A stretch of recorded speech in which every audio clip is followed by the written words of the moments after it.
That's right. We are going to be talking about Amazon today, how to get started, some of the basics. You started selling on Amazon, if I remember right, earlier this year, right? Yes, yeah. So I sent in my first shipment like the middle of February, and it went live, and I got my first FBA sale actually February 28th. So Wow. Do you have a dollar on the wall over there somewhere that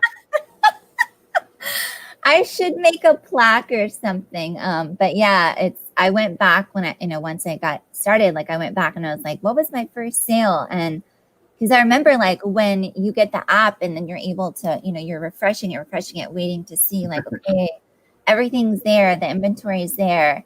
And it's just like a feel of like exhilaration, Yeah. And that's one thing that's different about Amazon. And I know a lot of the people in the crowd are primarily eBay sellers. I know we've got some people that that are Amazon sellers at possibly different levels. But that's one thing that's a little bit different with Amazon. You don't get that cha-ching. You don't get that instant notification, that instant gratification of a sale.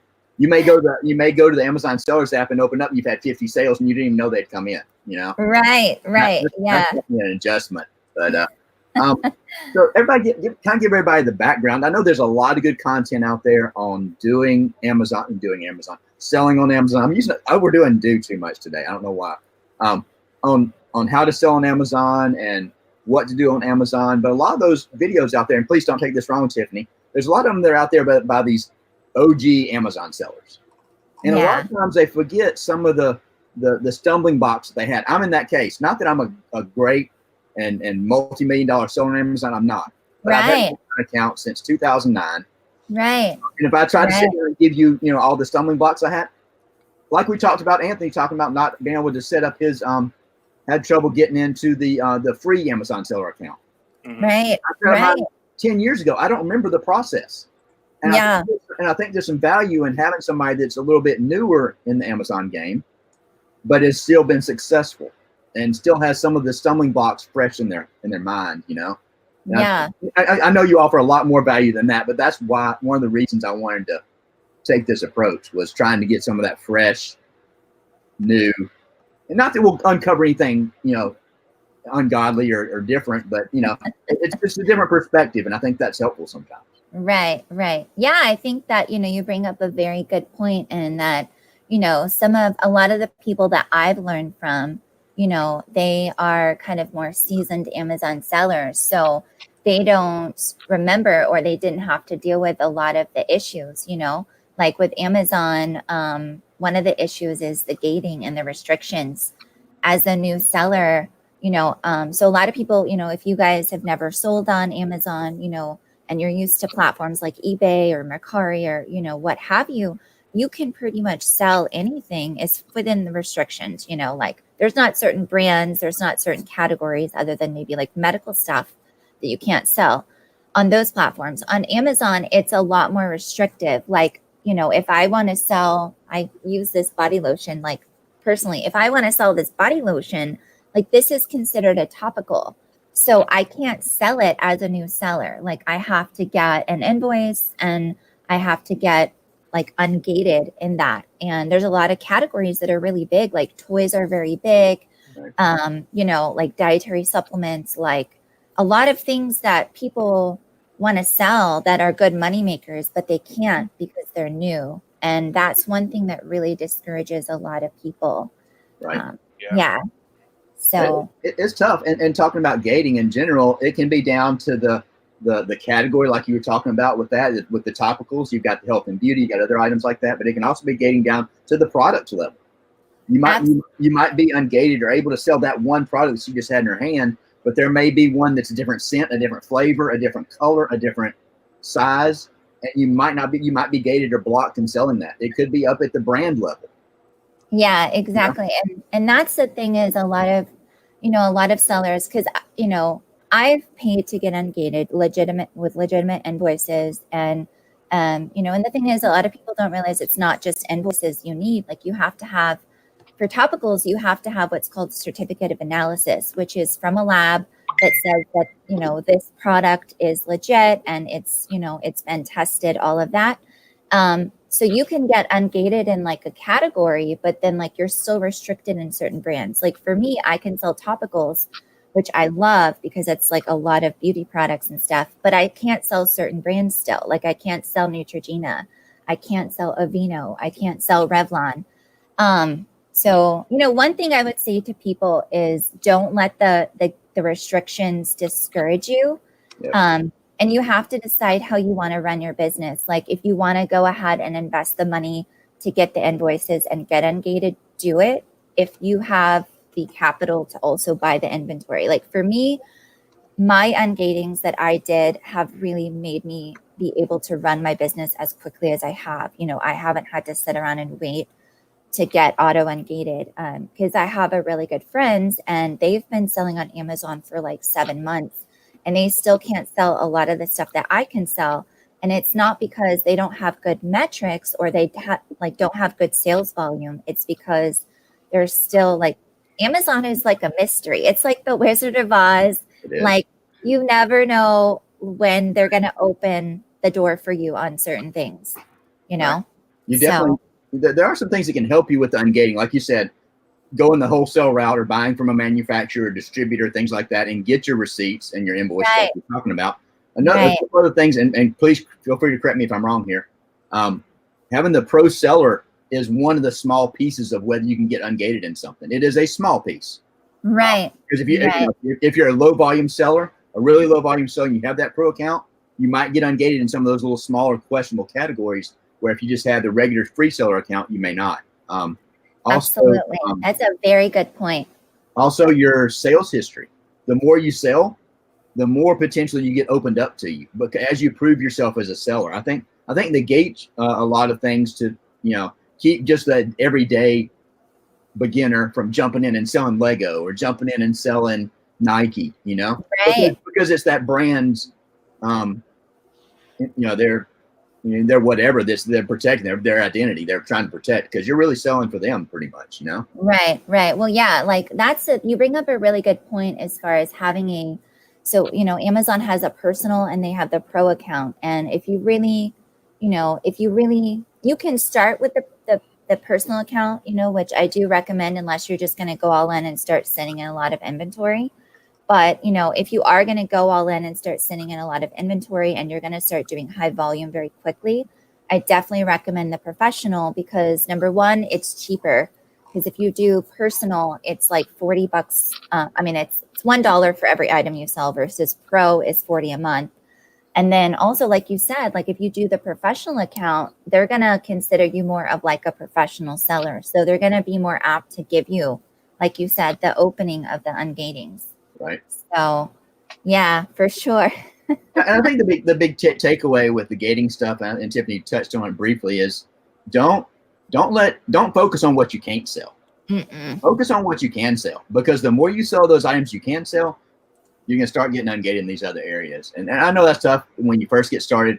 I'm gated. I can't sell it. I scan it. I can't. If you're out there scanning at Walmart or wherever, you scan and you can't sell. You find that one item, even if you have to make minimal profits on it. Yeah. When you're getting started. Right. And go ahead. And I also recommend, because I get people that will message me and ask like, hey, you know, like what category or what brand should I start with for ungating? And this is what I tell them. I say, look, I don't want you to invest money in ungating, whether it's invoices or through an ungating service, unless you have the capital for the inventory. I would rather you focus the money on the inventory. So and this is what I did when I started. Make mental note of what it is that you're finding, because some people are really good at finding certain things. Like I'm really good at finding certain categories and certain brands, and I know other people are really good at finding totally different things. So like make note of what it is you're finding that you're restricted in, you can't sell, and then you can maybe go to try to get ungated in that, because then you know, like once that door opens, you're going to be able to start sending in a lot of stuff. Right. You know. Yep. So I asked, you have to be a Prime member to sell, and I don't believe you do. Are they asking like if you have to be have an Amazon Prime account to sell? In order to sell, right? Oh no, absolutely not. I didn't think you did. So what's the opinion to just pay as you sell? I don't sell more than 40 items a month. my opinion, if you're not selling 40 items a month, then you're wasting whatever difference in the number of items you sell in 40. Absolutely. Unless Absolutely. you're trying to get ungated in some other categories. It just depends on what level you're in. I mean, what's your opinion? No, that's what I told my uncle, because my uncle wanted to get started on Amazon, and I told him, like, start out with the personal, because he told me he's going to start really slow. So I was like, well, don't do professional, because then you're going to be paying $40 a month, and if you're not going to make 40 sales a month to start, like, don't do it. But so he finally switched over. But that's what I would say. I mean, you have to, obviously it's a personal choice, but it doesn't make sense to sign up for the professional account. Like you said, unless you're just really going to go for the ungating, if you're going to start slow and you're not going to be trying to like have more than 40 sales a month. So for me, I started with professional because, I had registered as an LLC and I wanted to just start it as a business from day one. And I was all in. I was like, I'm going to go all in here. And, and thank God it worked. So. Right. All right. Here's a question. And I don't know if you're prepared for this. And if you don't want to share it, it's fine. That's okay. What was the very first item? I know we talked about your first sale that day in February. What was the very first item that you sold? Or the first item that you remember selling on Amazon? So I started with online arbitrage. Okay. I started with online arbitrage. I had watched a lot of RA videos and I absolutely loved doing RA, but I started with OA because where I live is not a good RA area. Like you have to kind of do more traveling to do that, like travel like 2 to 3 hours minimum to get some good stores. So I actually stumbled upon a really good OA item that is a replenishable. So that was the first item I sold. Now, I obviously didn't know it was a replenishable when I sold it, but now I know that it is a replenishable.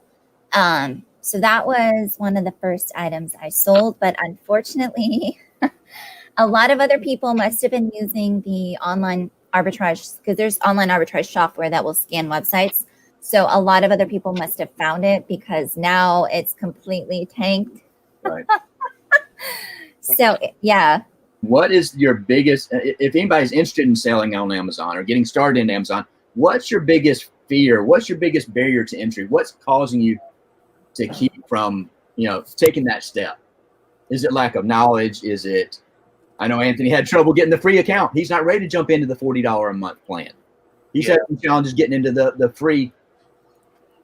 All right. I'll tell you one of my barriers that I'm dealing with, other than getting a total separate business bank account set up. But here's the deal, and I can't seem to get a clear answer on it. I just get speculated answers, and maybe with something knows. But okay, we got an Amazon seller's account, just the regular, whatever you'd call it, the merchant, not the professional, because I did some fulfill by merchant, and then it seemed like it started taking off. But that actually just started out as a general Amazon Prime account in my fiance's name. Now, when it comes to business stuff, we try to put all the business stuff in my name. But I don't want to totally shut down her account and create a business selling account. But yet I heard, I don't know if it's a rumor or if it's fact, this is what I'm trying to find out, that you can't have 2 Amazon accounts out of the same location.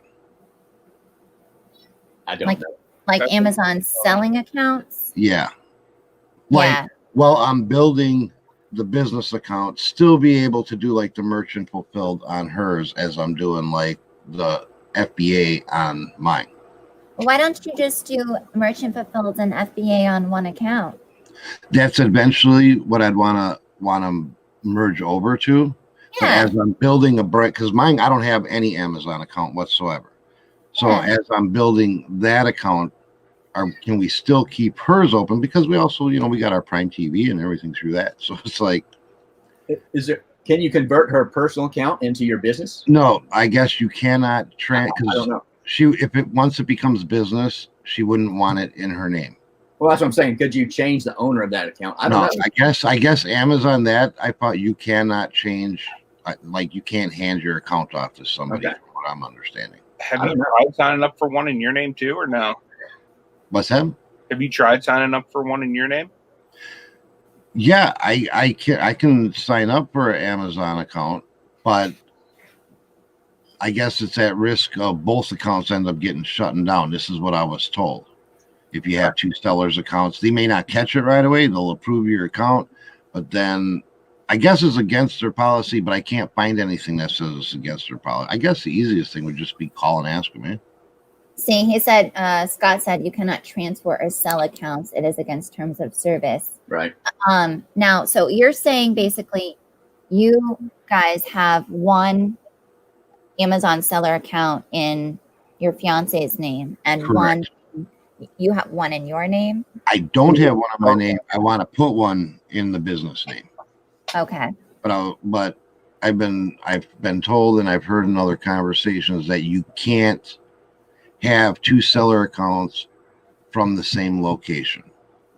Okay. So, and if yeah. you do it, I mean, they might approve it. You might be able to push it through, but then when they catch it up, you could lose both accounts. And I just don't want to risk that, you know. So is the business like an LLC and it's in your name? It's a sole proprietorship.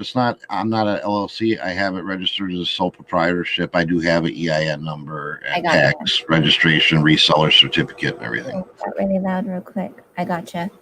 Yeah. So Scott said Amazon's concern is the performance and feedback was with one seller and you can't use another's record to build on. That makes a lot of sense. Honestly, you know, I can try to put some feelers out and get you some more information, Tommy. But it's my understanding, like if you're just really not supposed to have multiple accounts in the same name.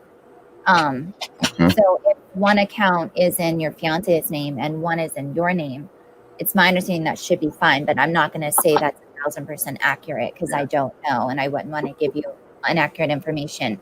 I can do some asking around and find out for you. I would call them. Amazon support is great. They're going to if you just call and let them know the situation. Hey, like I say, I probably would be the easiest to get a definitive answer from the right people, you know. Well, so this is a trick. I know Craig doesn't like the term pro tip. Basically, one thing that you can do when you call Amazon, and a lot of times Amazon calls you, like at least for me and my app, I'll tell them to call me. Just ask for the captive team. Ask for the captive team. And you have to sometimes fight with them to give you the captive team. But the captive team, for the most part, is USA based. Right. So they're a lot easier to communicate with. I feel like, in my experience, and other sellers, you know, have told me the same thing. So I would ask for the captive team and explain to them your situation. And then I would also tell them, this is what I tell them. I say, can you follow? Because they're going to send you an email because it's a case now. It's a case number. And tell them, like, hey, can you give me written everything that you just told me?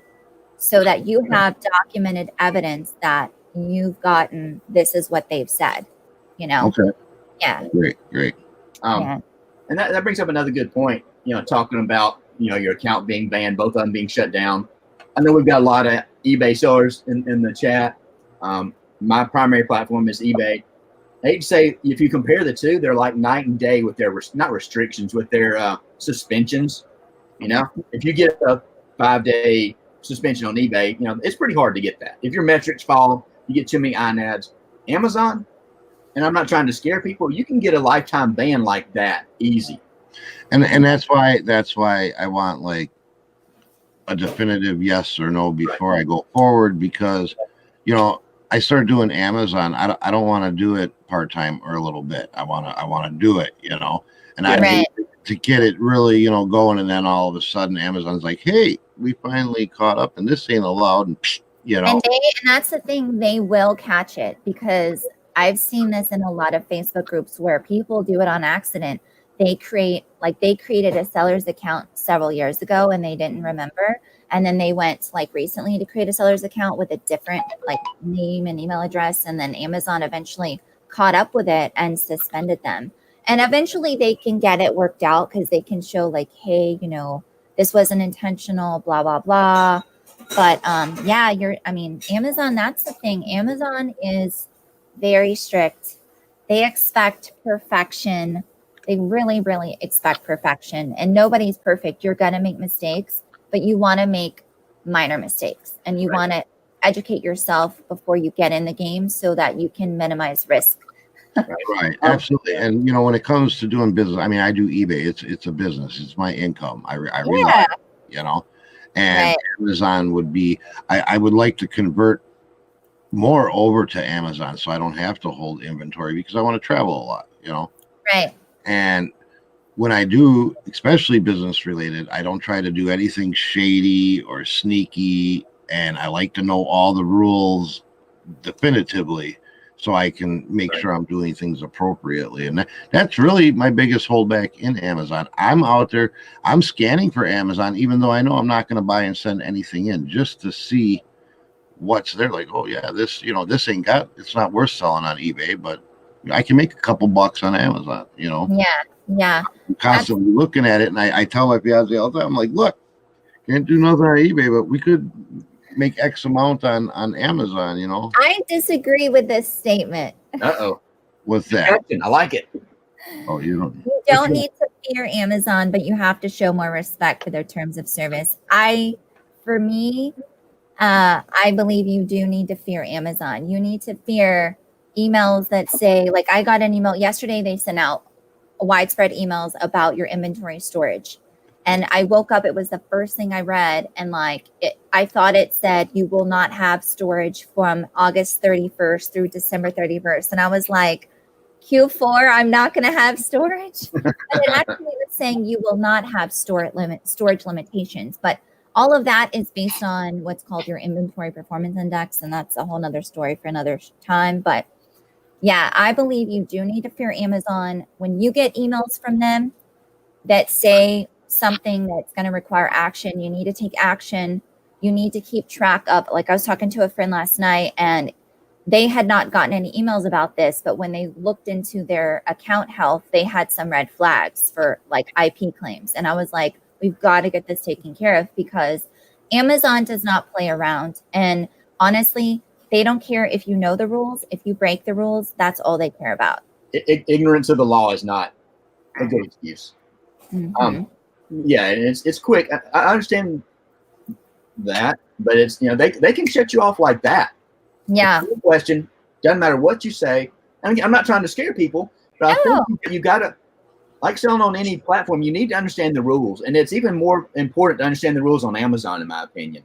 Right. What is it? The Amazon Sellers Academy, whatever the series of videos that they have. I was going to put, because I found the links. This is Amazon Seller University. So I if don't you remember the name. I'm sorry. if you don't want to have an Amazon account to start with, even the personal one, you can go through and watch these videos. And then there's also a YouTube channel these are both run by Amazon. It's Fulfillment by Amazon. And you can watch these videos. They're probably not very interesting. They're probably very dry and, but you can watch them and then get a sense of like how strict it is. And it's not to scare people, but like I hear a lot of people complain and they're like, well, I'm just going to sell on eBay, or, Amazon sucks, or, this is just too much. And that's fine. If it's not right for you, it's not right for you. But what you have to realize is that right now, today, Amazon is the biggest e-commerce platform. It has the widest stretch. It reaches the widest amount of people. You are selling on the best e-commerce platform that you could be on. And if you don't want to do it, that's fine. But you have to also realize the responsibility that comes with that. They expect perfection. The customer is always right. And like, you just need to cover your bases. You need to have receipts. You can do arbitrage, but you have to have receipts. And you have to have invoices if you do wholesale, because like recently last week, I had a customer and it was merchant fulfilled because it's hazmat. So I can't send it to Amazon's warehouse, but I have a customer. I purchased these items from a manufacturer. Okay. The customer said that it arrived and it was empty and it could have leaked out. That's fine. But I asked for pictures and they didn't want to send me pictures. So I was like, well, that's a red flag. So then they called Amazon. They never responded to me because I was like, can you send photos? And then they didn't respond. So then I was like, okay, well, I'll just refund you. You don't have to send it back. They called Amazon and they filed a used like new complaint. So then I got a red flag. Amazon kicked me off the listing. They said, you cannot sell this anymore. And then what you have to do is submit a plan of action, which is like a huge, like, it's a process. I had to submit it 3 times. And then finally the 3rd time they accepted it. But again, not trying to scare people from selling on Amazon, but Tiffany made a great point. They're the largest e-commerce platform in the world. And they're doing everything they can to drive traffic. If you haven't sold on Amazon, what you'll learn once you start is the velocity of sales over there, because they're the largest, is so much faster on a lot of items. Is it going to be faster on every item? No. If I'm trying to sell a Scotty peeler on Amazon, that might not move as fast, you know. But because they're the largest and they get so much traffic, the same item that may sit for 3 days on eBay and that's acceptable to you, you could sell 50 of those in an hour potentially. right. Because of the traffic. And again, not trying to scare people, but do your research. And again, don't take everything we say as golden as the rule. We're not out here to say this is what you do if you don't do this. Definitely do your research on Amazon's site. Watch those Seller University videos. Reach out to, like the situation with Tommy, reach out to Amazon and get an answer from them. It's like, you know, for me, I have been, I think, as successful as I've been because I've reached out and I've asked for help. And I have a mentality of like, I always want to learn and I always want to know. And like, I have asked questions in some Facebook groups and people like sometimes are mean and they're like, this is stupid, or like, you should know this, or do your own research. But for the most part, I feel like people are helpful and they want, you know, they want to help you. So, and that's why for me, I want to pay it forward and I want to help other people because That's awesome. yeah, I mean,